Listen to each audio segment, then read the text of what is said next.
Hi යාළුවනේ කොහොමද? ඔන්න මට අද හිතුණා ඔයාලට පෙන්වන්න මට ඕඩර් එකක් ආවා කස්ටමර්ස් කෙනෙක්ගෙන් ජෝඩු 8ක් ඕනි කියලා. සෙරපි ජෝඩු 8ක්. ඔන්න මම යාළුවනේ මට දවස් 5ක් වගේ ගියා මේ ජෝඩුවට හදා ගන්න. ඉතින් බබත් එක්ක ගෙදර වැඩත් කරන අතරතුරේ තමයි ඉතින් මම මේක රෙඩි කරේ. ඔන්න යාළුවනේ බලන්න ලස්සනයිද කියලා. මේ ඩිසයින් එකෙම තමයි ඕනි කියලා කිව්වේ. එක එක පාට වලින් මේ ඩිසයින් එකට.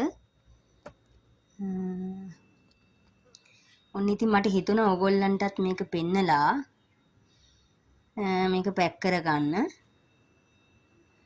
ඉතින් මම එදත් ඔයාලට කිව්වනේ වීඩියෝ එකක් දාලා කැමති කෙනෙක් ඉන්නවා නම් මං වගේ මේ වගේ ඩිසයින් කරන්න. ඉතින් කැමති කෙනෙක් ඉන්නවා නම් මට මැසේජ් එකක් දාන්න කියලා මම එදත් වීඩියෝ එකක් දැම්මා. ඕන කෙනෙකුට මම කියලා දෙන්න කැමතියි.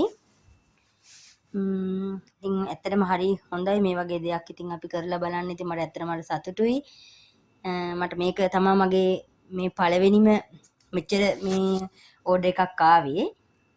ඊට කලින් ආවේ ඉතින් ජෝඩු 2ක් වගේනේ ගියේ. මේ මගේ පළවෙනිම ඕඩර් එක තමයි මෙච්චර සෙරපි ජෝඩු 8ක්ම මගෙන් එකපාර ඉල්ලුවේ. ඒ කස්ටමර්ස්ට මේ විදිහටම මේ ඩිසයින් එකට මේ පාට ඒ වගේ ඕනි කිව්වා. එහෙනම් මේ අපි පැක් කරනවත් බලමු නේද? මේ තියෙන කවර. ඉතින් ඔයාලට මේ පුළුවන් යාළුවනේ ඇත්තටම මේ වගේ දෙයක් කරන්න හරිම සතුටුයි තමන්ගේ කියලා. තමන්ගේ කියලා දෙයක් මේ විදිහට මේ තමන්ගේ අත් දෙකෙන් හදලා මේ වගේ නිර්මාණයක් කරලා කෙනෙකුට මේ වගේ පොඩි ගානකට දෙන්න මේ ලැබෙන එක ඇත්තටම හරිම සතුටුයි. ඉතින් අපි එහෙනම් මේ ටික පැක් කරමු. පැක් කරන්න ගමු. ඔන්න යාළුවනේ මගේ සෙරපි ටික මම පැක් කරගත්තා.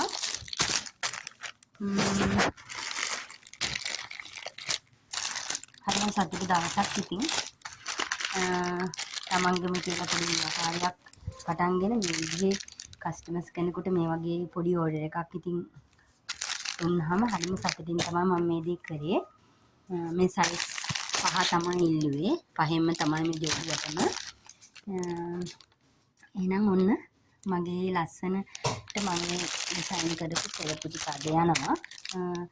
ඉතින් එහෙනම් යාළුවනේ ඕගොල්ලන්ට කවුරු හරි කාට හරි දැනගන්න කෙනෙක් ඉන්නවනම් මට මැසේජ් එකක් දාන්න. කොහොමද මේ ඩිසයින් එකක් සෙරප්පු වලට ඩිසයින් කරගන්නේ? කොහෙන්ද මේ බඩු ගන්නෙ? එහෙම කියලා දැනගන්න කවුරු හරි ඉන්නවනම් මට මැසේජ් එකක් දාන්න. එහෙනම් ගිහිල්ලා එන්න යාළුවනේ. හැමෝටම උසන්නයි. ජේසි පිහිටයි.